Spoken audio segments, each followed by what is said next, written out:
Video ini akan membahas secara singkat tentang pembebasan Irian Barat. Jadi silahkan ditonton, simak, dan pahami video materi yang akan disampaikan. Oke, baiklah. Jadi dalam video ini nanti akan diuraikan tentang beberapa strategi untuk membebaskan wilayah Irian Barat. Akan tetapi sebelum melihat ke beberapa strategi, kita akan melihat dulu latar belakangnya. Apa sih yang melatar belakangi masalah Irian Barat ini?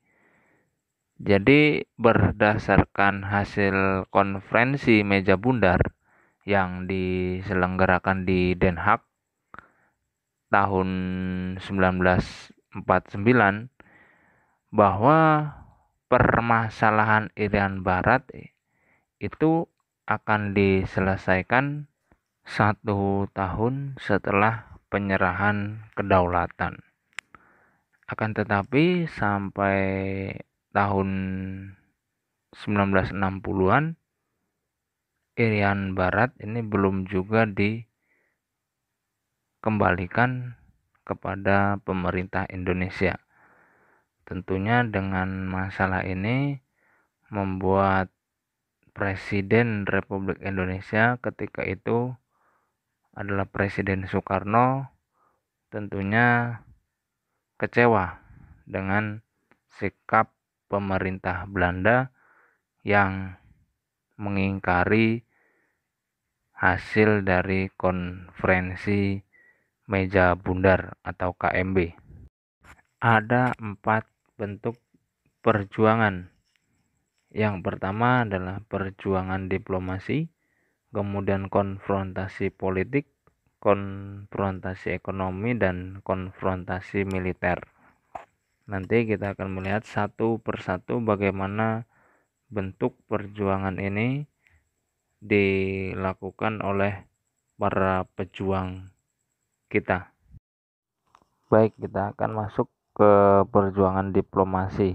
Jadi pada awalnya pemerintah Indonesia dalam menyelesaikan masalah Irian Barat ini akan diselesaikan secara bilateral.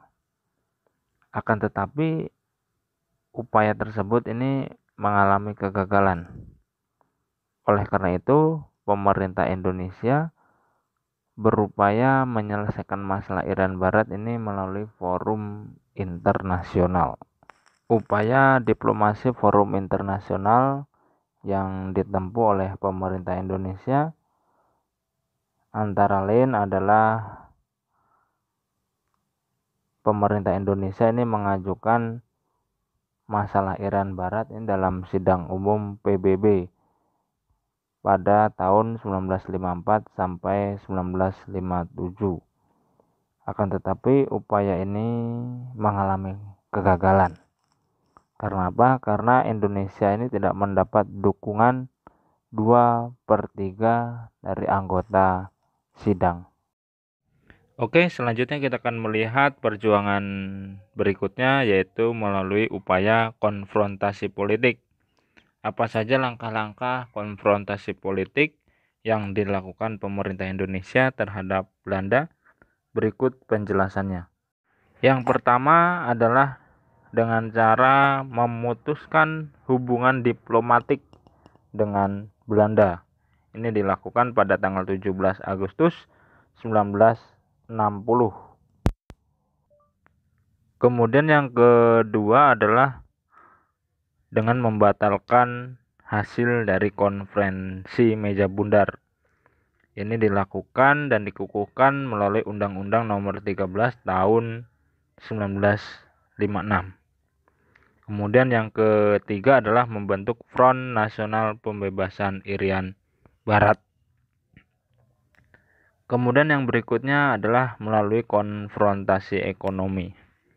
Apa saja sih upaya atau konfrontasi ekonomi pemerintah Indonesia terhadap Belanda dalam rangka membebaskan Irian Barat?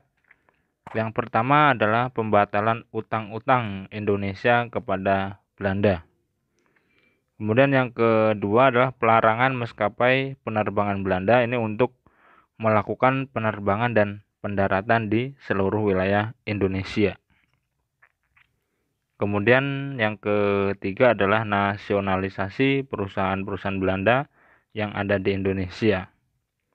Kemudian selanjutnya adalah pemindahan pasar komoditas rempah. Jadi komoditas rempah ini milik Indonesia itu berada di Rotterdam di Belanda. Ini dipindah ke Bremen, Jerman. Kemudian konfrontasi berikutnya yaitu dengan konfrontasi militer. Pada tanggal 19 Desember 1961, Presiden Soekarno ini membentuk Trikora atau 3 komando rakyat yang berisi yang pertama adalah gagalkan pembentukan negara boneka Papua buatan Belanda. Yang kedua, kibarkan merah putih di Irian Barat. Kemudian yang ketiga, bersiaplah untuk mobilisasi umum dalam rangka mempertahankan kemerdekaan dan kesatuan tanah air dan bangsa. Nah, kemudian menindaklanjuti Trikora yang dibentuk oleh Soekarno, maka pemerintah ini segera membentuk Komando Mandala Pembebasan Irian Barat. Komando Mandala ini dipimpin oleh Mayor Jenderal Soeharto. Nah, strategi yang dilakukan oleh Mayor Jenderal Soeharto dalam rangka pembebasan Irian Barat itu setidaknya ada 3 strategi. Yang pertama adalah tahap infiltrasi. Infiltrasi ini adalah memasukkan seluruh kompi di sekitar sasaran untuk menciptakan daerah bebas dan kuat. Kemudian tahap yang kedua adalah eksploitasi, yaitu mengadakan serangan terbuka terhadap induk militer lawan dan menduduki seluruh pos pertahanan musuh. Kemudian yang ketiga adalah tahap konsolidasi, yaitu menunjukkan kekuasaan dan menegakkan kedaulatan Republik Indonesia secara mutlak di seluruh wilayah Irian Barat. Mungkin itu saja penjelasan secara singkat tentang pembebasan Irian Barat. Mudah-mudahan video ini bermanfaat dan menambah wawasan sejarah bagi kita semua. Terima kasih.